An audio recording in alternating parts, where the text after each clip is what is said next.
I used to think life was about control, about structure. If I woke up at the same time every day, packed my lunch the night before, and boarded the 7:45 express without fail, then maybe I could keep everything else from falling apart. My name is Ellie. 28, graphic designer. Uptown apartment with plants that are 50 on 50 on surviving, and a subway pass that knows me better than most people do. I liked routine, predictability, quiet, and then there was Caleb. He spilled coffee down his sleeve trying to hold onto the pole and type on his phone at the same time. He had messy curls, a leather jacket that looked like it had stories, and a laugh that made people stop what they were doing. I noticed him the first day he got on the train at Court Square. Not because he was loud or flashy, quite the opposite. But something about him felt untethered. Like he didn't belong to any one place. Which made me want to know where he came from. He caught me staring once. Smir was it. Or so I thought. But he kept showing up, always late. Always out of breath. Always standing just close enough for me to notice. And slowly, I started watching him back. Not just looking, really watching. The way he talked with his hands. How he hummed along to songs only he could hear. The way he always gave up his seat for someone older or visibly tired. Even if it meant standing the rest of the ride. He disrupted my world without even trying. I told myself it was harmless, a crush, nothing more. I wasn't the kind of person who chased love. Love usually found someone else. But then one morning, the train stalled between stops. We were packed in like sardines, heat rising, phones raised like talismans against the uncertainty. I was wedged near the door, pretending to read emergency instructions when I heard him say, "If this doesn't move in 5 minutes, I'm going to start doing dramatic monologues." I laughed before I could stop myself. He turned, our eyes met. That was the moment it changed. He smiled. "You agree or you're just afraid I might actually do it?" "Both," I said, before I could think better of it. That cracked the seal. His name was Caleb. Mine was Ely. We shook hands like we were sealing a deal, not making introductions. And then we talked about the MTA, about bad office chairs, about the guy playing TikToks on speakerphone across the aisle. When the train finally jolted forward, he didn't leave. He stayed next to me until his stop came. Then he looked at me and asked, "Same time tomorrow?" I nodded, stupidly, silently. And just like that, I was already falling. After that morning, things shifted. Caleb started texting me before our commute. Little jokes. GIFs. Once, a photo of a croissant with the caption, "For you." I played it cool, but I saved every message. On the train, we sat closer. Sometimes shoulder to shoulder. Sometimes with just enough space that I could feel the warmth of his body without touching it. We traded playlists. His were chaotic, jazz, pop, punk rock, and the occasional Broadway number. Mine were curated like museum exhibits. Lo-fi beats, indie folk, and classical interludes. "I don't know how you listen to the same thing every day," he said once. Headphones off, leaning into me. "It's comforting," I replied. "That sounds exhausting." "It's efficient." He rolled his eyes but smiled. There was an ease to us. Like we'd known each other longer than we had. Like we were picking up a conversation that had never really ended. One afternoon, after work, we stopped for coffee. It was the first time we were alone together outside the train. He ordered 2 lattes and handed me mine with a flourish. "So," he said, "do you ever talk to anyone besides your plants?" "Dear, good listeners." He laughed. "I bet." We sat at a corner table, sunlight catching in his curls. He told me about growing up as a military kid. Moving every few years, unpacking boxes that never felt like home. "I hated it," he admitted. "I learned early that nothing lasts forever." I understood that feeling. I'd grown up in a house where silence meant tension, where smiles were often forced. I built walls early, found comfort in repetition. Maybe that's why I watched him so closely. Because he was everything I wasn't. Spontaneous, expressive, unafraid of being seen. And yet, somehow, he seemed drawn to me too. "You have this calmness," he said once. "Like the world could be on fire, and you'd still pack your lunch. I smiled. That's not healthy.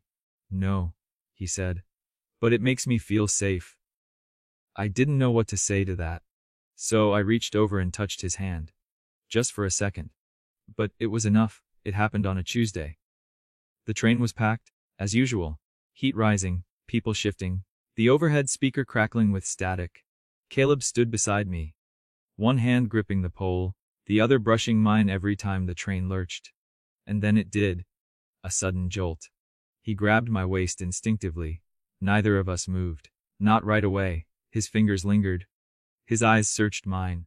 And then he kissed me. Right there, on the train. It was soft, quick, a little awkward, but real. And I kissed him back. When we pulled apart, he grinned. I've wanted to do that since week 1. He whispered. What took you so long? I asked. He leaned in again, lips brushing my ear. I was waiting for you to stop pretending you weren't watching me. I blushed. He kissed me again. And for the first time in a long time, I didn't try to plan what came next. I just let it happen. Things moved fast after that. We started riding together every morning, not just sharing space, but sensing lives. He brought me pastries. I saved him a spot by the door. Sometimes we talked the whole ride. Other times we just held hands and listened to music. Our first official date was at a tiny bookstore cafe.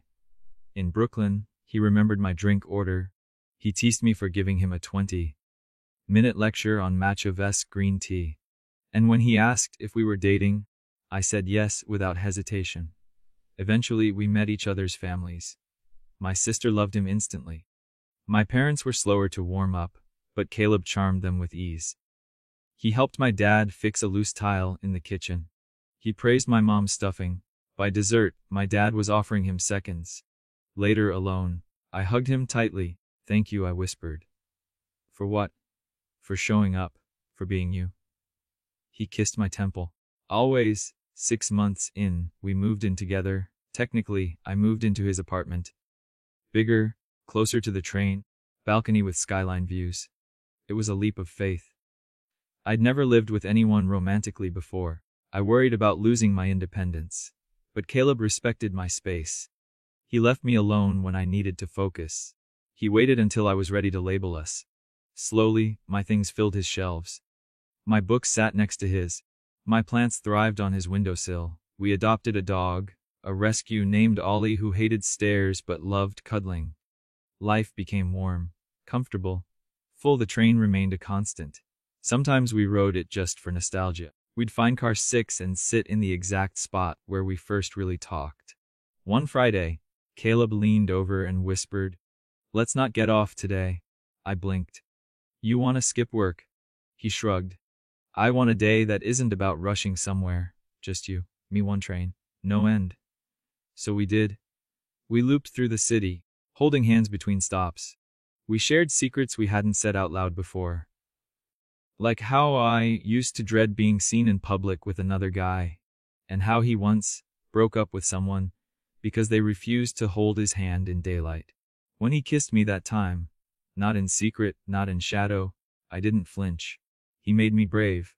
Conflict came quietly, a job offer out west, San Francisco. Caleb got it first, sent me the email with trembling hands. "They want me to lead their marketing team," he said. "It's a huge opportunity." I smiled. "That's amazing." But inside, I was crumbling. He saw it. "You don't want me to go. I don't want to lose what we have." He pulled me into his arms. Well, I wouldn't lose it. We'd figure it out. But I knew long-distance relationships rarely worked, especially not for someone like me, who needed closeness to feel secure. We talked all night, cried, held each other. Eventually, I told him, "If you go, I'll support you. But I can't follow." He kissed my forehead. "Then I won't go." He turned it down. For me, later, he told me, "I spent my whole life running. This is the first place I've ever wanted to stay." Time passed. Years blurred together. Ollie grayed around the muzzle, but still wiggled with joy whenever we walked in the door. We still took the train sometimes, for fun, for memory, and one morning, Caleb surprised me. We were sitting in car 6 again, same spot, same view. He reached into his coat pocket and pulled out a small box. Inside was a silver ring. I know it's not traditional, he said. But this train, it's where we began. Where I found you. So, I figured maybe we could start the next chapter here. I stared at him. At the ring. At the people around us, pretending not to watch. I kissed him hard. Yes, I whispered. Yes, yes, yes. Now, years later, we still ride the train sometimes. Just for nostalgia. Ollie sits between us, tail wagging as the city passes by. Love didn't arrive in grand gestures or sweeping declarations. It arrived on a crowded train, between missed stops and stolen glances. It arrived in a man who spilled coffee and smiled like he owned the world. And I'll never forget the morning everything changed. Because it was the day I met him.